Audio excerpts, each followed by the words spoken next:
La paix, est-ce quelque chose que nous humains pouvons atteindre, ne serait-ce qu'un moment dans notre misérable vie? Faut-il arrêter nos vieilles coutumes, nos mauvaises habitudes, auxquelles à long terme elles pourraient avoir des conséquences néfastes, que ce soit sur notre environnement, nos proches et même sur notre santé mentale et physique?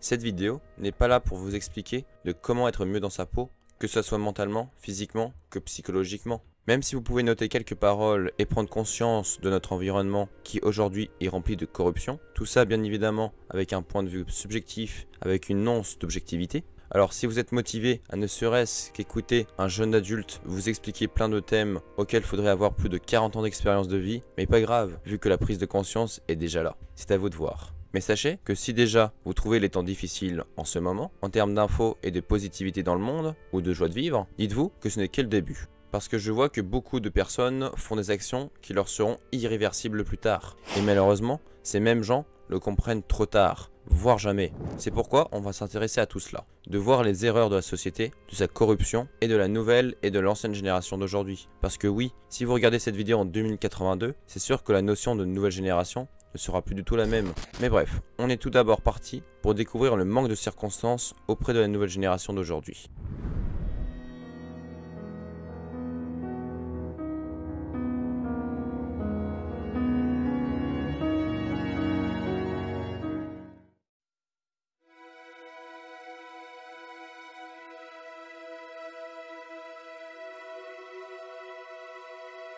S'il y a bien des gens auxquels on pourrait s'inquiéter de l'état de santé, c'est celle de la nouvelle génération. Puisque beaucoup de facteurs aujourd'hui font que globalement, les jeunes viennent à s'intoxiquer dans leur quotidien putride. On pourrait déjà expliquer en termes d'études et d'avenir qui ne cessent de tourmenter l'état de santé mentale de nos novices de la vie, les stressant et angoissant une bonne partie de leur scolarité. On l'a déjà vu en vidéo, mais l'école peut faire ressortir toutes sortes d'angoisses et d'anxiété à nos sujets. Et on l'a vu également, mais cette même angoisse et anxiété pourrait contribuer au sujet à commencer et à faire des choses néfastes pour lui et pour son environnement. Et je vais casser les codes, mais cela n'excuse en rien la pratique de ces choses. S'il y a bien un coupable à accuser, il y a une grosse partie sur l'individu, mais il y a aussi une très grosse partie sur le cas des parents, puisque c'est à eux d'éduquer et d'élever leurs enfants. Même si malheureusement, ce même sujet aura généralement un parent absent, violent et ou inconscient. Et dans ce cas, notre sujet sera ordinairement influencé et corrompu par des choses néfastes. Dès lors, l'individu aura toute une prise d'inconscience sur son environnement, mais aussi sur lui-même. Et la société n'aide pas sur ça. À proposer en termes de bouffe que de la merde, c'est affligeant. Je vous laisse aller dans la rue et dans les supermarchés, il y a de la malbouffe partout.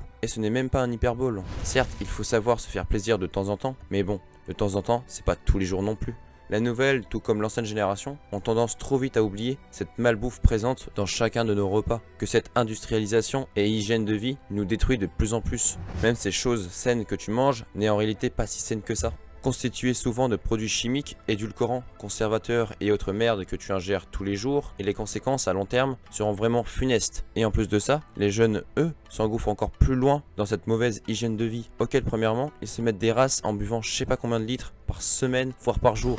Et ne vous détrompez pas, même boire une fois par mois, c'est déjà énorme. L'alcool a des conséquences très polluantes pour notre corps, de même pour la fumette. Du côté de l'influence et de ce soi-disant bien-être, il n'y a rien en faveur de cette drogue qui puisse justifier cet acte-là. Les gens se détruisent petit à petit, juste pour faire comme tout le monde. Mais soyons honnêtes, si les individus veulent être intégrés à un groupe, et pour cela, faut qu'ils fassent comme eux, mieux vaut qu'ils ne s'intègrent pas. Il est mieux de rester seul que mal accompagné. Et ça, c'est quasiment le cas de tout le monde ici présent. Les jeunes ont très vite peur de ce ressenti. Beaucoup de gens font n'importe quoi de leur corps, de leurs paroles, de leur dignité. Tout ça pourquoi? Parce que les gens ont peur de la solitude, peur de plus être aimé ou de faire semblant d'être aimé.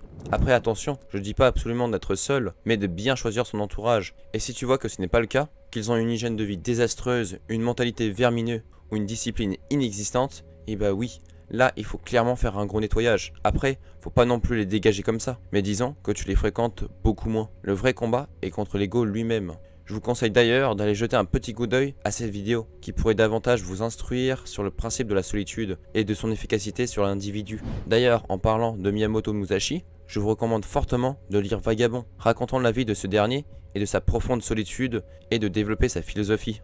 Une œuvre vraiment très belle et inspirante à lire absolument. Mais malgré ce qu'on vient de dire, si pour notre sujet, faire la teuf chaque jour, de détruire son corps et perdre son temps avec des individus ayant une mentalité qui laisse à désirer, c'est profiter de sa vie? Eh bien, je ne juge pas, parce que chacun est libre de faire ce qu'il veut, tant qu'il ne nuit pas à autrui. Mais je trouve cette mentalité quelque peu douteuse et effrayante pour le monde de demain. Puisque hors travail et divertissement, généralement un jeune, ça fait pas grand chose, mis à part regarder son tel H24. Les parents, qui ne savent pas quoi faire de leurs enfants, ou bien on a un manque cruel de développement personnel de nos jours. Plus grand monde pense à s'entretenir lui-même en ces temps-ci. Et ça nous amène évidemment à plusieurs troubles personnels, à commencer par de l'angoisse, d'être de plus en plus anxieuse, jusqu'à atteindre la dépression pour beaucoup de cas. Et d'après l'OMS, on sait qu'il y a plus de 300 millions de personnes dans le monde souffrant de cette maladie, soit une augmentation de plus de 18% de 2005 à 2015. C'est fou de se dire ça, alors que globalement, on devrait avoir de quoi se satisfaire aujourd'hui, avec Internet et toute autre prouesse technologique, alors qu'il y a à peine 100 ans, il y avait des guerres et des morts, de la peur constante. Mais justement, c'est les effets secondaires de la guerre qui a provoqué une partie de ce cas aujourd'hui.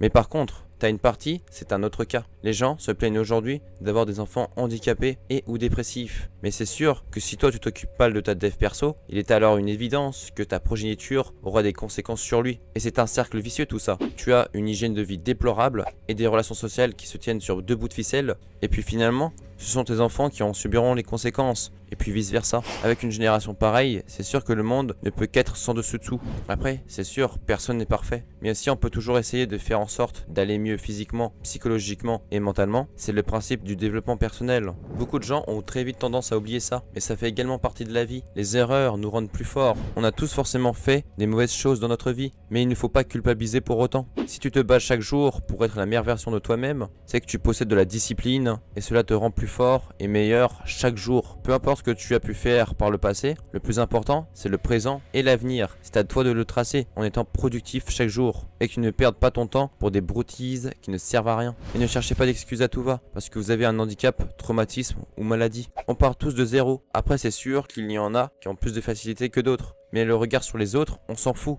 Le plus important, c'est la personne que tu es. C'est vrai que ça ne peut être pas aussi facile, mais on appelle ça de la discipline. Et les jeunes ont trop vite tendance à oublier ça. Et malheureusement, personne, à part eux-mêmes, ne peut montrer la meilleure voie possible. Continuons ces mauvaises habitudes et que la société ne cesse d'accentuer cela, jusqu'à qu'on paye toutes ses conséquences dans un futur proche, auquel je pense que l'humanité sera une dans ces moments les plus tendus depuis le début de son existence, sans forcément qu'il y ait de guerre dans les parages. Puisque oui, il y a une corrélation dans tout ça. Plus les gens sont irresponsables envers eux-mêmes et de leur environnement, plus notre monde actuel sera impacté à l'avenir. Notamment au niveau de la pollution avec les mégots et bouteilles quasiment vides dans les rues, ou l'odeur de pisse et alcoolo traînant dans les rues. Tout ça n'est vraiment pas très glorieux. Mais pour ce cas-là, on y reviendra plus tard dans la troisième partie. Mais dans le cas présent, on peut déjà s'inquiéter pour nous-mêmes. Notre mentalité, que dis-je, la mentalité humaine ne cesse de devenir de plus en plus faible. Enfin, je dis ça, mais ça concerne ceux ayant une vie plutôt stable. Genre, on a tous quasiment un toit,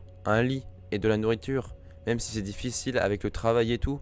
Mais dites-vous que c'est toujours mieux que beaucoup de personnes dans le monde. Faut savoir relativiser pour prendre conscience de nos problèmes et de nos conséquences, parce que je vous assure que si on voit ça d'un point de vue cosmique, c'est-à-dire de réaliser à quel point nous sommes petits dans l'univers, il est beaucoup plus facile d'abandonner le bon nombre de banalités de notre existence humaine. Alors inutile de se plaindre à longueur de journée, si tu ne fais rien pour y changer, personne ne le fera à ta place. Bien sûr, il y a plusieurs moyens pour y parvenir, cela demande de l'effort et de la discipline, mais c'est toujours mieux que de rien faire ou de boire et de fumer. Si beaucoup d'adultes n'ont pas compris ça, toi, il est encore jamais trop tard pour changer et devenir une meilleure personne que tu ne l'as jamais été.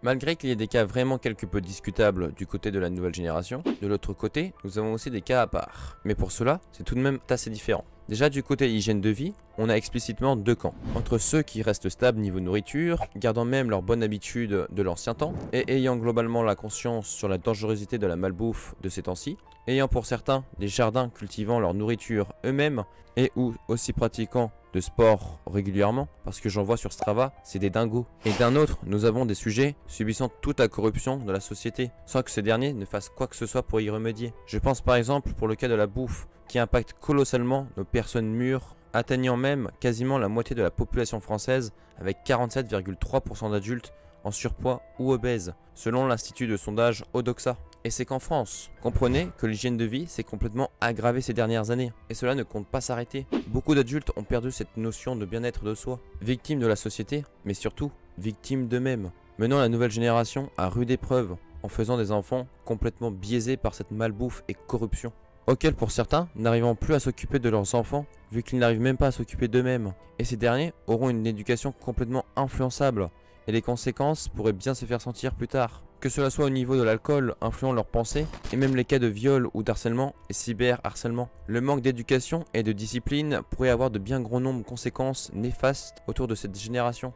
Et on peut bien le voir, surtout avec la très jeune génération, avec les écrans à gogo et dessins animés, te faisant tester ce que ça fait la javel dans les yeux. Or, tout ça je vous rappelle qu'on est censé avoir une ancienne génération responsable et qui a pour rôle de contribuer au bien-être des habitants. Et bah ces derniers temps, c'est bien raté. Quand je vois tous ces débats politiques qui prennent toujours de l'ampleur pour rien et qu'au final on s'éloigne du vrai sujet du débat, c'est assez affligeant quand on voit des personnes qui sont censées être professionnelles dans le domaine avec des paroles et des actions complètement puériles pour qu'au final prendre les mêmes décisions qu'un gamin de 8 ans. Contrôlant plusieurs chaînes d'infos, nous mettant des nouvelles à tendance dépressive tous les 2 jours, vraiment, pour influencer le moral des citoyens, ils sont forts. Combinés à toutes les autres corruptions que la société nous met dans le crâne, et on obtient un avenir assez bancal pour toute notre génération. Mais alors, pourquoi on n'arrêterait pas toute cette malbouffe, cette fausse image qu'on se crée, d'arrêter la cigarette, l'alcool? Parce que oui, hors cela, l'alcool reste tout de même un patrimoine, notamment celle de la France. Mais vous verrez que beaucoup de ces gens s'occupant de cela sont globalement dans une forme physique laissant à discuter. Et bien tout ça est juste une question de business, autrement dit, l'argent. Toute la société a changé ces derniers temps, juste pour acquérir une chose en délaissant de nombreux sujets, obligés de subir cela et restant dans l'inconscience et l'influence pure, jusqu'à qu'un jour elles se détruisent. Et justement,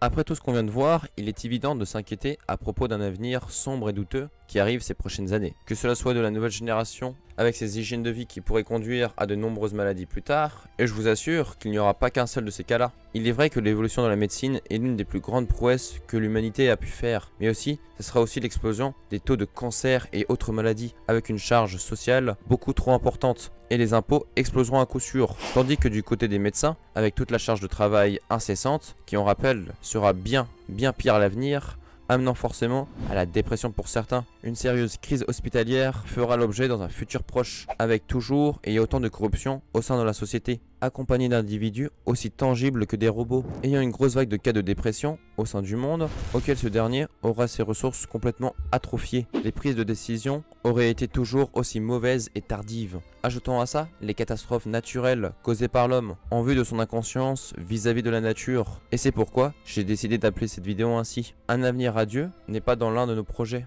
mais cela n'empêche pas de profiter de sa vie, de garder la positivité, d'avoir un esprit sain dans un corps sain. Beaucoup de gens ne se connaissent pas vraiment. Eh bien, il est temps de se connaître soi-même. Et ce n'est pas en faisant des sorties comme ça que l'individu va se connaître. Non, il faut profiter de la nature, de soi-même, de sortir voir la vie, de marcher ou de courir pour pouvoir ressentir cette sensation qu'on recherche tant, de s'améliorer chaque jour, d'apprendre chaque jour, d'être stoïque et de passer de bons moments avec ses proches, notamment du côté de la famille avec ses grands-parents, devenir la meilleure version de nous-mêmes et de vouloir cette discipline qu'on recherche tant, atteindre les étoiles, atteindre nos rêves et surtout atteindre le bonheur.